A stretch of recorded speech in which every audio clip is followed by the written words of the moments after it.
Welcome back, everybody. Today we are discussing Severance Episode 4, The You Are. As we are nearing the halfway point of the first season, I just want to give a shout out to everybody that's here. Your support allows me the time to sit down and craft something that I am wholeheartedly proud of. It allows me to create a beautiful thing and not stress about the time that it takes. Thank you so much for that. That is truly a blessing. I'm afraid you still don't mean it. The episode begins with Helly in the break room. A droning track and close-ups on worn faces highlight the amount of time and anguish these two have experienced. Helly's blood has dried, perhaps some anxious fidgeting, but it looks like she has hardly moved her hands from the indents here. It looks like this is also taking a toll on Mr. Milchek. It's hard to say for sure, but I have to imagine being on either side of this for hours on end would bring me some kind of pain and definitely exhaustion. This shot here was really interesting to me. This world, my actions, it feels like when you're trying to frame this haunted image, you pick these words for a reason, and I would love to hear in the comments below why you think they did this. To me, the world, my actions, like that's all there really is, right? Also, props to the editor here for this little trick with the camera. I only noticed this because I did a similar thing last video where I used a low opacity image of Miss Gobel on the side of Mark's house to act as a kind of reflection. What you're seeing is actually two images on top of each other and not the camera invisibly positioned between the pane of glass and Helly's face, and I just find that so cool. We'll try again in the morning. He takes the audio recording of their session with him and they escape the room.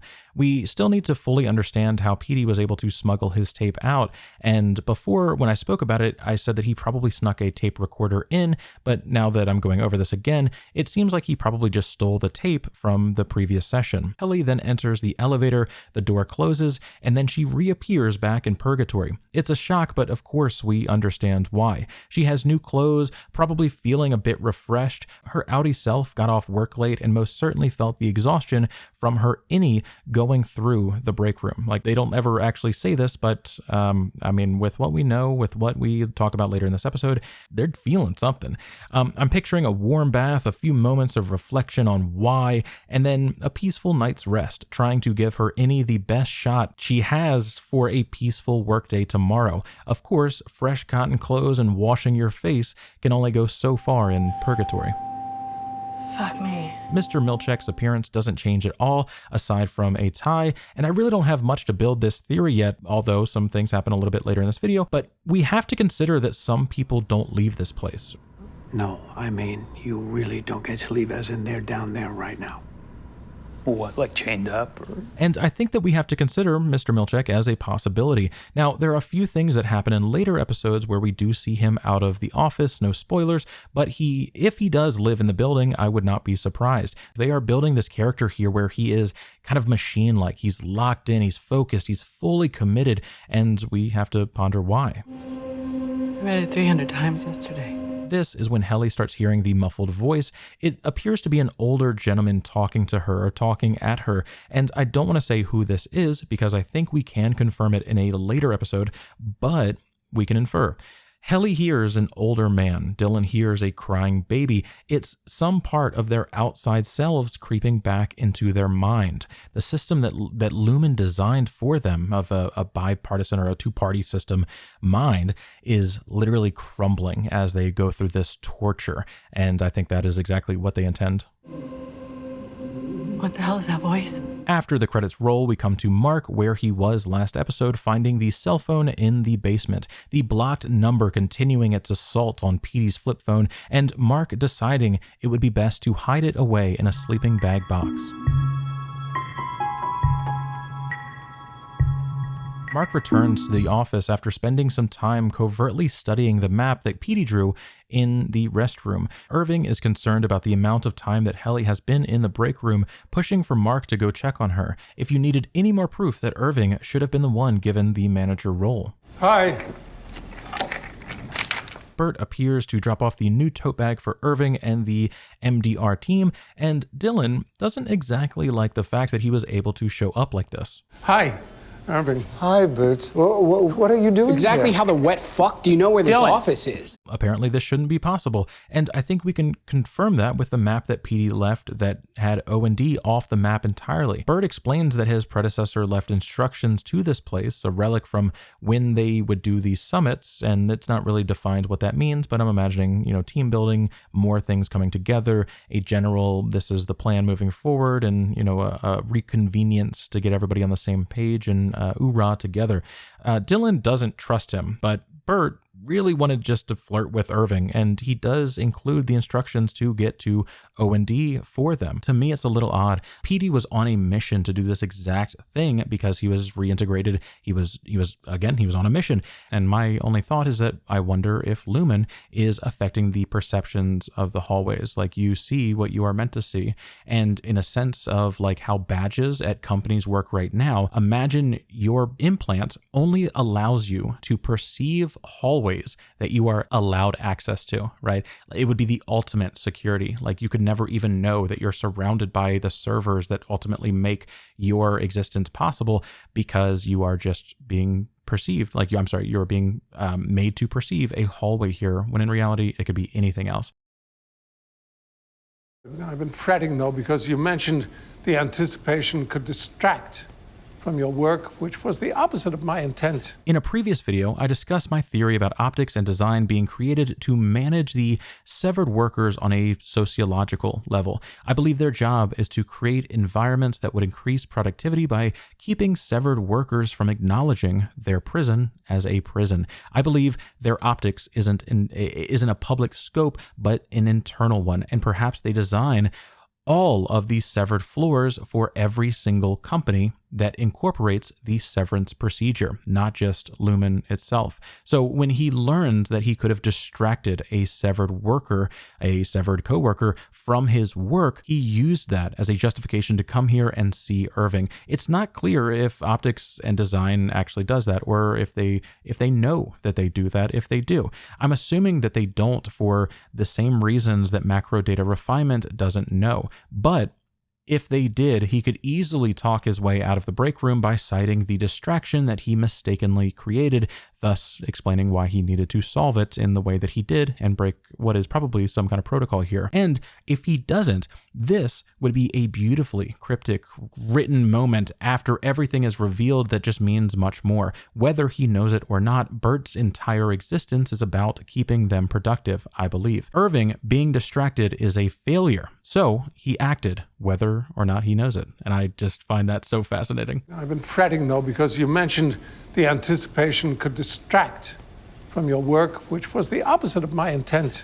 So I figured, heck. Now, the real reason he came down here, regardless of anything else, is because he's gay. He wanted to give Irving essentially his phone number and play it off rather cool because he knew privacy is hard to come by in a place like this. On his way out, he offers a tour of O&D to anybody interested, and Seems soon to be taking him up on his offer. It's absurd. We've never visited them before now. Irving wants Bert. He is feeling desire, probably for the first time in his conceptual existence. He is giddy to have this special attention, and with mutually baited affection, he is ready to bend the rules. He is an emotional guy, even after he fastens the rule stickler facade.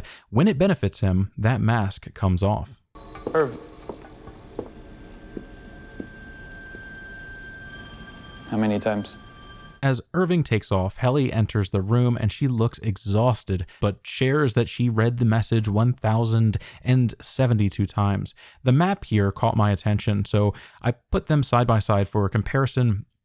I wasn't able to get much out of it. PD had a general location. I talked about this already, but it wasn't connected. I'm curious if these X's and lines mean anything at all. They could just be doodles, but again, it shouldn't have been that hard to map. It's odd that it wasn't connected. Maybe that's what he was thinking about when he almost got caught by Mark. Hey, what's that, Sudoku? It's nothing. What were you drawing? Helly and Dylan then talk about the break room and how she hears an angry man behind the door while he hears a crying baby. Again, no spoilers, but I think this is something from their Audi lives creeping into their innie minds. Something that from the perspective of the Audi's lives would be normal, but to their innie minds is part of the torture. What you gotta do is trick the machine by thinking about something you're really sorry about. So, Mark asks that they stop talking about the break room, citing the rules, and brings up the Lumon explanation for why they do this and why they're allowed to do this. It is about apologizing sincerely, that when you mean it, really, truly, definitively, objectively, mean it, you will get out of that room. It is nonsense because clearly she does not mean it by what happens later in the episode, though it is good propaganda to spread in order to justify torture. Of course you can get out at any time, you just have to mean it. And if it takes days of torture, well, it's just because you took a while to sincerely apologize for your heinous acts against the wizened hands at Lumon. Guys, really not supposed to talk about the break room. Irving walks the halls for a little bit and finally gets to optics and design. Bert starts going into detail about envelopes and says this. We ship all the hallway pieces in frame. And to me, this absolutely gives some evidence to the idea that they are working for all of the companies that Lumon has convinced to implement the severance procedure, because where would they be shipping these to? I'm assuming that Lumon has other sites, but if they designed for Lumon severed floors and didn't sell optics as a service or severance as a service and include optics and design into that service to keep all of the severed workers at the other companies happy and content, they would just be missing profit here. It would just be bad business. It could even be a requirement for having severance at your workplace. Like, you need the optics and design, because I fully believe that without this, the day-to-day existence of severed workers would be so lifeless that after years of nothingness, they would realize that being lifeless would be a change of things. I actually cried when you guys put up the Youthful Convalescence of Kier. No. Only up for a month or so. Man, what a month. Irving then details the impact that Bert's department has on him. He is in touch with his emotions and how the world affects him, and I think that is why we are learning about O&D through his perspective. He witnessed the loved passage from a handbook being animated like every One Piece manga reader. That had a positive impact on his life down here, his conceptual existence that only knows work. It added to the world. It added to the reason that he works. If optics and design does anything besides manipulate people to not break the wheel, I would be truly shocked. Where did Felicia go? Supply run. This brief line plays into some of the mystery around this department, but Bert quickly throws it away. He says that she is on a supply run and then pulls out this painting for Irving and says the following. Let not weakness live in your veins. Cherished workers, drown it inside you. Rise up from your deathbed and sally forth, more perfect for the struggle. It's an interesting way to say that what doesn't kill you makes you stronger, or pain is weakness leaving the body, or you gotta catch them all. Pokemon, I'm just kidding. It doesn't say that. Unless... This was the painting that had such an impact on Irving that I was saying earlier about how his department has really truly done something for Irving, and Bert sharing it certainly isn't protocol. This is a gesture to break down walls between them, and it is heartfelt on both sides. The painting itself has a ton of depth, and the main character featured staring directly at us is Kier Egan, a sick boy that would become the founder of Lumon, and a legend of overcoming adversity to fuel any that followed him. The child with rickets from the bingo card last episode came to mind, but the Severance Wiki explains that he had tuberculosis. It also explains that this was because of his parents having a close biological connection. The towel on his forehead shows that he was still having symptoms of a fever, or it's possible that he was still contagious at this point. I'm not an expert in tuberculosis, but it could be transferred via cough or sneeze. To me, this is either highlighting the ignorance of the time, which probably led to the family and servants getting sick or dying, or it could just be a painting and this really didn't happen like this. I also think that this is the doctor, these are the parents, these are the servants, and this is the White Death highlighting that this was TB. At least his mother was religious, and him staring at us highlights the self-awareness that nobody else in the scene actually has. He isn't stuck in the moment, he is here with us, and I think that there is some weight there. The black shadows loom around him, fended off by a single candle held by held so that the doctor could see clearly. His parents and the doctor seem to blend into the darkness, possibly to make us wonder where the threat stops and starts for this little boy. In fact, one of the more odd things about this painting is his shirt, half white and half black, maybe highlighting the fight between life and death happening inside of him, or how serious this really got. I doubt that he had a postmodern t-shirt taste in 1841 or when exactly this was. So it seems like an artistic choice that has additional meaning. The whole painting is quite beautiful, and I would love to know what else we can take away from it in the comments below.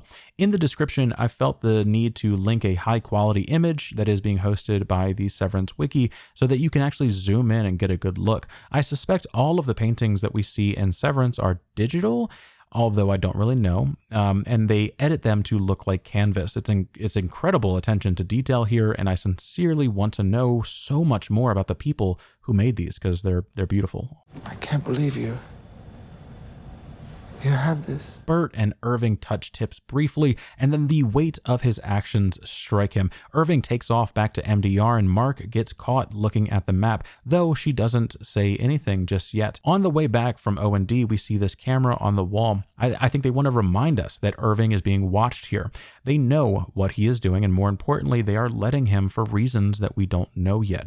This is when he finds the book destined for Mark, so I have zero doubt that is why a camera is just plain as day being shown to us. You show cameras for a reason. End of sentence. But this is when Helly finds the map in Mark's desk and the secret is out. Dylan is a bit shocked that he wouldn't turn it in, and Helly is outright offended. Lecturing you, I'm just trying to keep you out of the break room. And I believe Mark here. Like, Mark is really not this manager they're making him be, right? He is the guy farting during the manager's morning talks, and they are just pushing this position on him. And I think there may be many reasons why that we still don't know about, but Irving is clearly the person for the job, and yet the office farter gets elected. Is it favoritism? Is it commentary? Is this real life? Or is there a specific reason that Mark is in this leadership role and kind of being turned into this character or leader, while Irving is so clearly the person that it should be? It must have taken him weeks.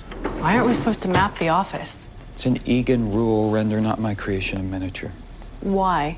Now this stood out to me. Helly demands reason, but the framing is that sometimes you just blindly follow the rules here. There doesn't always have to be a rhyme or reason. Your job is to follow direction. It is to work, not ask why. That is something that leaders do, and that's all I'm going to say about that. But later, we hear Bert say this. I know the handbook, old man. I'm more of a first edition guy. Original word of Kier. And this got me thinking.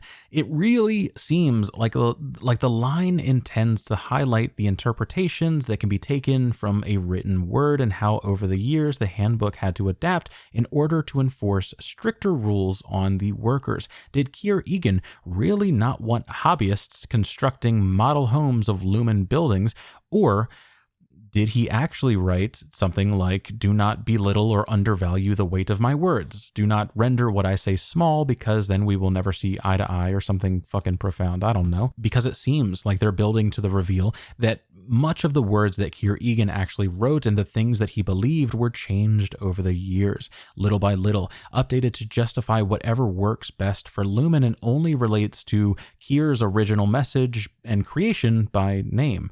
I think Bert being able to argue against the current handbook because the first edition worded things differently is a problem for Lumon, and likely not one that they want around. The idea that you can question the handbook at all is dangerous enough, but to be able to cite a source closer to the original intent of Kier, that's a threat. It's an Egan rule, render not my creation in miniature. Why? So when Helly is questioning the outlandish parts of the handbook, she is the voice of reason. It's meant to show that some of it is ridiculous and should be questioned internally. There are reasons that these rules exist, but Kier Egan likely didn't care about his employees having maps of the workplace. This came about when Severance, the procedure, was first starting at Lumon, and they used the founder's words as a moral tale on why the workers should follow the rules. Like houses, right? That's how houses look. They talk about the houses and how they could have housing on these severed floors. And to me, I fully believe that this is possible. Hearing Petey tell us directly that people were working there full time that don't get to leave, and us seeing the house they created underground, it's entirely possible. Why not, right? Clearly he was trying to tell you something. No. After Helly tells Mark to go lick a boot and really does try to make him see the error of his ways by describing how Petey was essentially his best friend and he is choosing his company over his best friend, he takes the picture and destroys it. He was being pushed, so he resorted back to what was comfortable or familiar, and that is the rules. It's gone. Thank you, Helly. Now we can get back to work. Just as the problem seems to have been resolved, Irving comes flying in with news of more and exciting issues. They find the book that Rickon wrote. Nowhere to be found. Mr. Milchek, nowhere to be found. Page 31, page 110. Be content in my words, and dally not in the scholastic pursuits of lesser men. No books except the handbook, I know. Which again could have been something that Kier wrote, but it could be out of context or any number of things. If Kier existed and was a smart, prolific dude, he wouldn't tell people to not explore other literature or other knowledge in general. Mark then picks up the book, spots his name, and finally decides to turn it into Mr. Milchek. Irving says that it could be a loyalty test like the spicy candy, which really is just so funny to me. We don't ever see this. I do hope we see this in season 2, like just a bowl of unsanctioned candy that was just mysteriously left on the table, probably like the strawberry candies that magically appear places in your life, but it's got a filling of ghost pepper hot sauce or something. That I love this concept. As they make their way back to the office, we see Helly plotting yet again.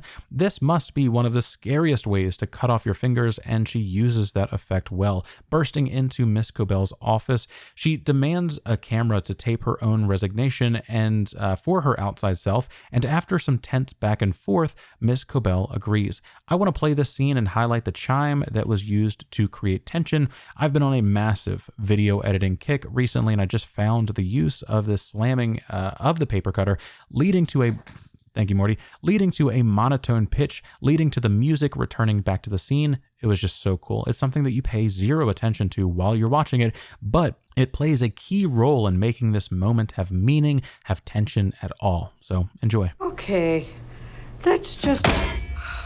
It's Cobell, right? Yes. Cobell. Do I look like I'm fucking around right now? Miss Cobell gets the camera, Helly records, and they march out of there. It is a great moment of David shit-talking Goliath. That rock is flying through the air, and oh boy is about to come tumbling down. Well, boss, guess this is the part where I should tell you to go to hell. Except you're already here. And my God, I loved this line, everything about it. She finishes by saying that she was never sorry, which to me confirms that the test can't actually determine a genuine apology, and it is 100% just torture. That could also hint that genuine emotion, despite having access to the worker's brains, may be something that Lumon has trouble understanding like we do, still today. She, of course, learns the cardinal rule of talk shit, get hit, as the elevator door closes and quickly reopens. We then come to the entire macro data refinement team watching the video together. Outside, Helly saying a few things that probably shouldn't have been told to the entire team. I am a person. You are not. And if you ever do anything to my fingers, know that I will keep you alive long enough to horribly regret that. It is really odd that all of them were privileged to this information.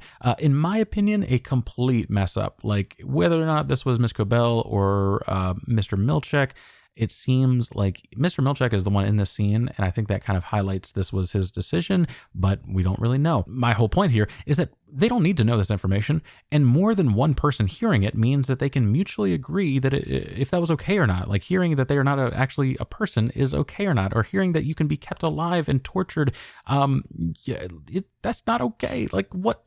Where is the optics and design here? While Helly, if she heard this alone, she could try to share how, effed up what she just heard was, but everybody would already know that she wasn't happy in her working environment. And so like it wouldn't have as much of an impact. But why did everybody get to know this information? It's truly wild to me. Scroll down to explore our rustic birthing cabins. This is when Outie Mark talks to his sister about the birthing cabins. They describe the most yuppie facility ever and say goodbye with a Oogie. We then see Mark looking at a news article about PD posted by the Kier Chronicle. What's even more strange is that this was a notification on his phone. Some system pushed this specific article out to him, and while a mysterious death in a small town would likely send this notification out to the people of the small town, I'm curious if that system was automated or if somebody really wanted him to see this. It's even more odd when the phone downstairs starts ringing from the box. It is very telltale heart, but instead of a heartbeat,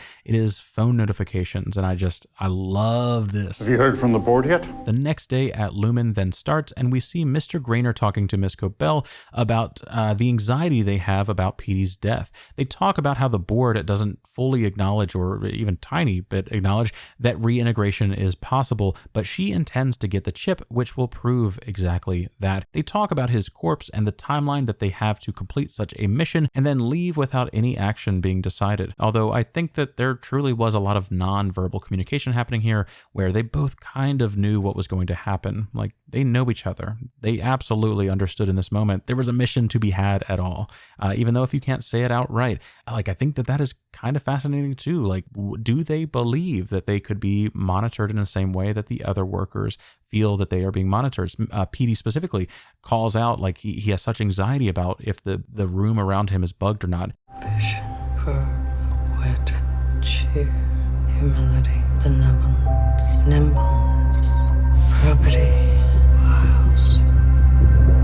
wiles. She rubs this tiny little image of Kier Egan seeking comfort from a trying time in the rules and order that guide her. This picture sits on her desk like you would have a picture of your family, and in some ways it kind of makes me think of her dead husband as well. My late husband was a carpenter, and before he passed, he said he would start building us a house in the hereafter. And there would be a small guest apartment in the back in case I found a new man before I got there. In fact, the way that she speaks about her partner being so in love, so enlightened, that he could build her other lovers' homes in their afterlife feels very out there. Very out there, like the very out there words we've heard from Kier Egan and other Egan family members. It makes me wonder if her dead husband is Kier, or is she committed to him in the same way that you can commit yourself to being a nun and swearing to only love God for your entire life? It's curious, and some of what I'm describing is being influenced by things that we do see in later episodes, but this isn't ever outright stated. Mrs. Sullivan?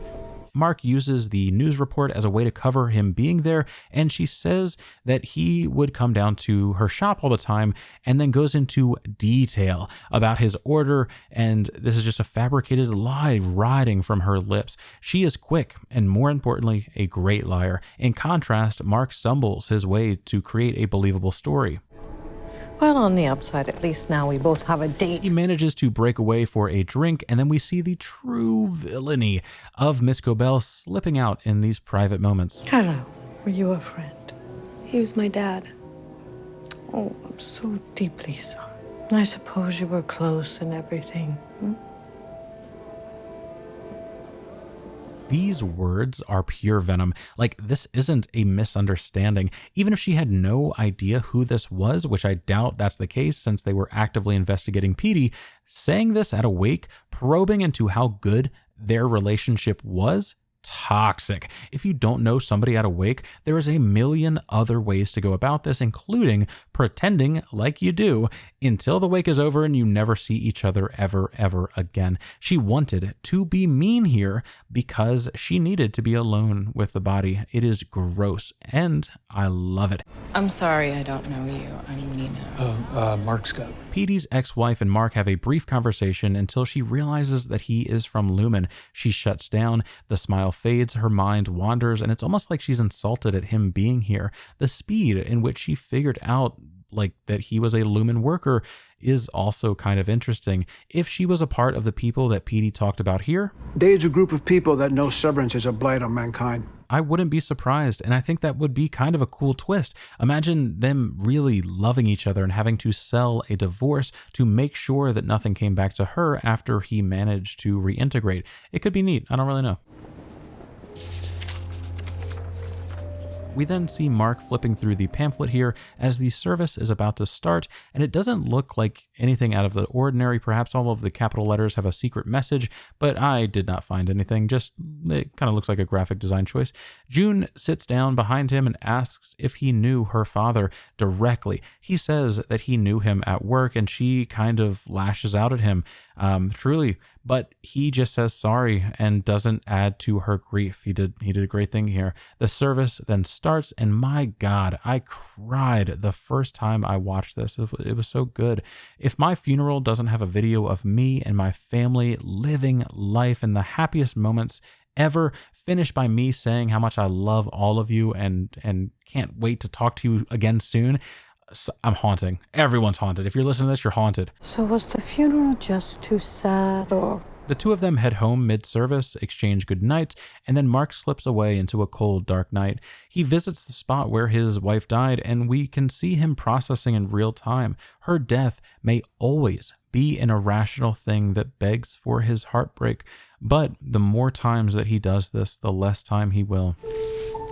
That's Petey. That's Petey. Miss Cobell accomplished the mission, and the phrase, "that's Petey," is so interesting to me. It seems like the entirety of Petey could be in that little pill, and reactivating it inside of another body that looks exactly like Petey would essentially revive Petey. They don't say, like, here is his control chip, or, like they say, that's Petey. And I think good writers use words very carefully. He is to take the chip to diagnostics, and Miss Casey is going to give Mark, thank you, Morty, give Mark a special one-on-one. This is because Miss Cobell knows that he has been going through something. And like I said last video, the body keeps score. This is a recurring theme. We'll talk about it later as well. Even if he doesn't remember his body being stressed, the chemicals still swirl around and bump into his ignorant existence, which only knows that he is tense for some kind of reason. Marquez, what's the problem? He just needs it. Trust me. We then see Bert and Irving chatting in the hallway. Irving was nervous at first, but after he took a second, thought of something smooth to say, he comes strolling around for a chat. Kier invites you to drink of his water. He quotes the exact passage that inspired this painting, and they talk about the uneasy feelings they have around this. In comparison to the others, this isn't as bad as it could be. Kier is openly inviting you to drink from his water, not telling you to only drink his water, which I think, it equally could have been that, right? But the painting does also show him standing high on this mountaintop, and it's as if all of the water below this into the horizon, you can only drink from that if you have his permission. It's his water.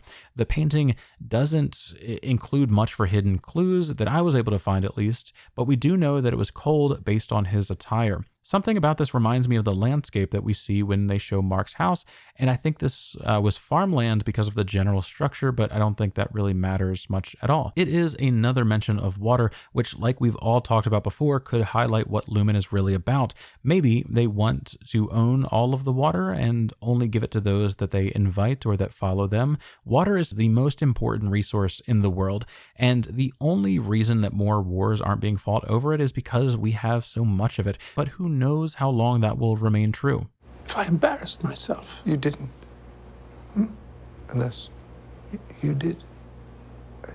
Are you embarrassed? No. They quietly talk about their flirting and get on the same page. The feelings are still tense, but after an invite to join him on his stroll through the hallways, things are going well. Well enough for Irving to be vulnerable with Bert. He shares sleeping at his desk, which certainly isn't something that Irving, as we know him, would have shared lightly.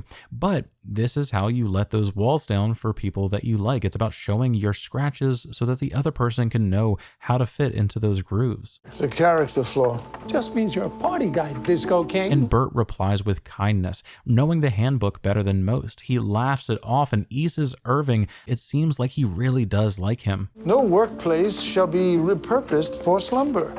I know the handbook, old man. This is when Bert drops the bomb of a statement that for me gives so much shape to what this company does and how they behave. I'm more of a first edition guy.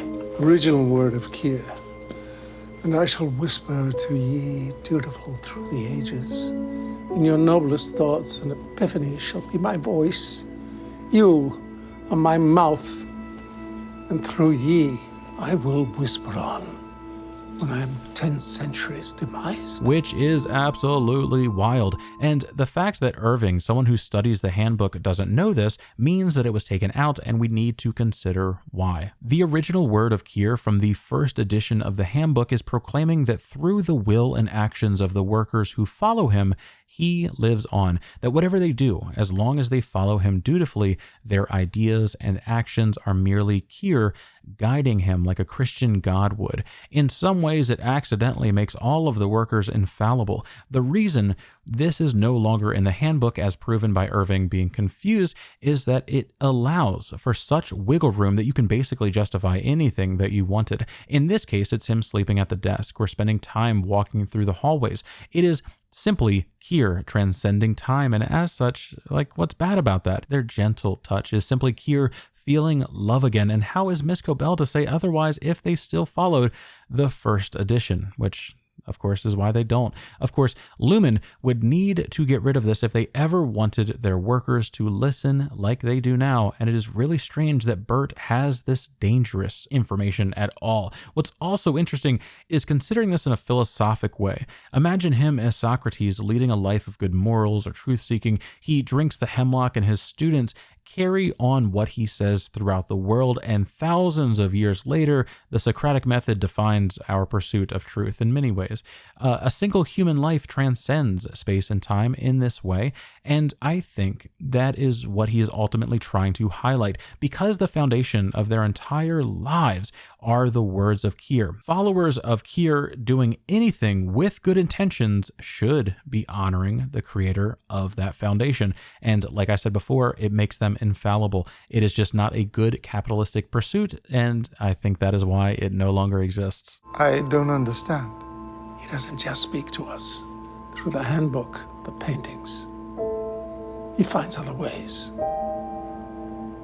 This is when we see Mark in the bathroom reading the book by Rickon, and oddly enough, Mr. Milchek is never seen looking for this book again after he supposedly left it on the chair there, right? To me, I think it's absolutely being observed. They're seeing how they interact with this forbidden object. But also the forbidden object is like kind of a crazy thing. There's a good chance that maybe Mr. Milchek undervalued, the words that were being said because he was seeing this as an outlandish thing. But at the same time, I don't know why Mr. Milchek would expose anybody to literature that they're not supposed to be reading. It seems like there's more to that character, Mr. Milchek, that we just don't know. And I think it relates to why he also gave bad advice during episode 1, why he didn't remove the sticker from Petey, why some other things have happened as well. I really don't want to build theories on top of theories, so instead I will just wildly speculate about how the words Mark is reading, the original words of Rickon, are placed next to the original words of Kier for some kind of purpose.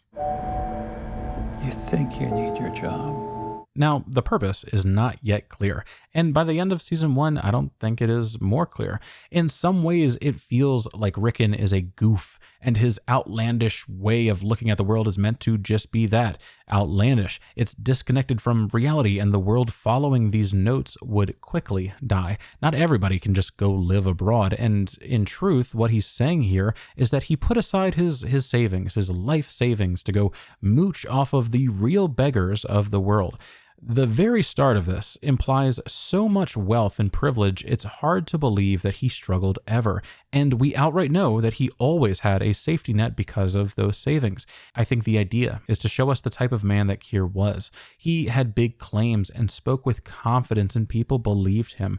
I think something similar is happening with Rickon, and this will show us exactly how Kier lived without giving us a flashback to the 1860s.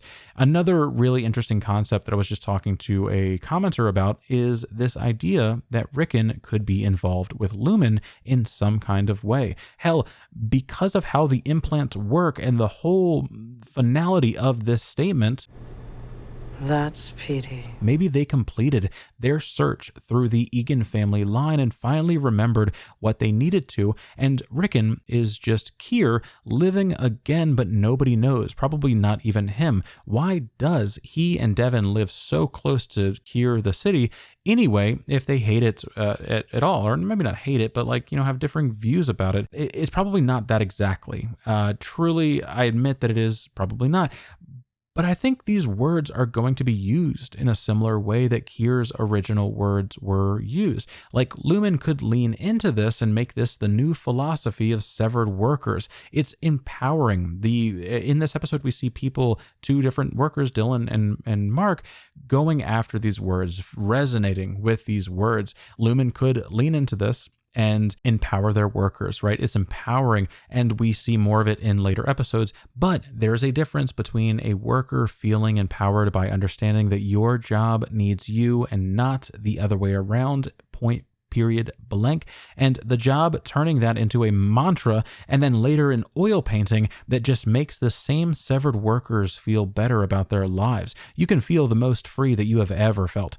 But if you are still enslaved, you are still a slave. I don't really know which direction they will go with Rickon and his words, but keep them in mind in future episodes. He is either a part of the system already or will be, and I cannot wait to see how that unfolds. But sincerely, this is just a theory, and the surface level shapes this as a conduit that makes Mark start questioning the mysterious and important work that he is specifically doing. It really is the pro-worker sentiment that is trying to make workers realize that they don't need to feel enslaved by their job. The job is lucky to have you. Some part of me really wants Lumon to raise a set of workers on both ideologies, and then we see in real time which system works and which doesn't. It would be quite a thought experiment, and the writers of the show would have to put in some overtime to properly capture an environment that prioritizes worker health and another that focuses far more on capital gain. Ben Stiller, best friend, check your email. Your job needs you.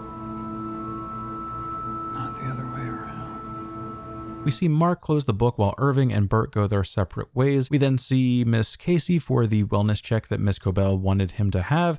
Then the holy shit moment starts. Dylan and Helly go their separate ways. She carries an extension cord and Dylan dives into Mark's desk to find the same book that gave him new perspective on life, the You Are. During Mark's wellness visit, we see him with a two-tone candle being lit by Miss Casey. Keep in mind, this was the candle stolen from Mark's storage by Miss Cobell, and it being here has some really interesting undertones. It almost feels like Miss Cobell wanted him to have something that he enjoyed on the outside, and it's interesting to consider why. All of these scenes are pretty quick and being shown over a slow dramatic track that keeps the tension building. They are meant to be linked in subtle ways while also showing us many things happening at once. Sometimes I ask people to sculpt how they feel out of clay. Would you like to do that? The music gets broken up by this line, but only briefly, and then we hear Dylan reading from the book just like Mark was moments ago, and this is what he says. D is for dreaming, the start of it all. E is for energy, breaking down walls. S is for stewardship of home and of earth. T is for terror, which gives us more worth. I is for eyes, which observe us with love. The systems that be care more about profit than information sharing, and as such, I must too, or I risk my work benefiting the richest people in the world, or even worse, never being heard at all. This is now a commentary on the ridiculous nature of copyright enforcement. Now, enjoy the rest of the scene with the full support of fair use on my side. Until N, meaning newness, rains down from above. And why? That's a question we needn't now ponder. For destiny, friends, shall deliver all yonder. And this poem carries the weight teetering between outlandish and genius, and depending on the context, could be either. The context that matters right now is that this is the only other voice they have ever heard in a scholarly sense. Kier Egan is truth, and they are hearing another voice for the first time where things written like this are true and lawful. So I have to imagine any severed worker reading this would find them quite profound, and to some degree, I agree, they are. It's a great little acrostic poem, a word that I didn't have to look up, about self-realization. It really feels kind of straightforward, if I can be honest, about dreaming, about breaking down walls, about pondering the yondering. Destiny comes for us all, and we must do things anyway, despite destiny having its own story, its own target, right? In fact, the actions that you make to some are the realization of destiny, and failing to start or to give your energy to care, to value, to be seen, to be new at something, those things will deliver you yonder, just as committing fully to them will do the same. It is kind of absurdist in that light, but I also feel like it is up for interpretation, because I could have ended that previous thought by saying the destiny for the person pushing for their dreams is different from the destiny of the person not doing anything, but then I think we stray away from what destiny really means or is. I also think that this is why it is an acrostic poem, because it's about breaking down, it's about the deconstruction of what destiny truly means for you, not as an objective truth, but for what side of that speaks to you and empowers you. Is it about taking your own life into your own hands and making sure you get the outcome that you deserve, or is it about the faith in destiny itself? Let me know what you think in the comments below, but ultimately, that is what I take away from this. Irving steps back into O&D to find a room that he was never meant to. Mark sculpts this thing out of clay for Miss Casey. Dylan finishes the introspective poem, and Helly hangs herself. This moment, this sold the show for me in a way that I will never truly be able to fully explain. It was so brutal, so desperate, so unexpected. It made the first season what it was. In fact, the tone really shifts from this point, but let's talk about that then. Seeing her smiling so wide during the day, making us completely forget about the feeling of being a rat in a cage, while she simply is just making her next move for freedom, stunning. And it makes sense. She was ready to die episodes ago. She knew retiring would be the end of her existence, and she said, send it.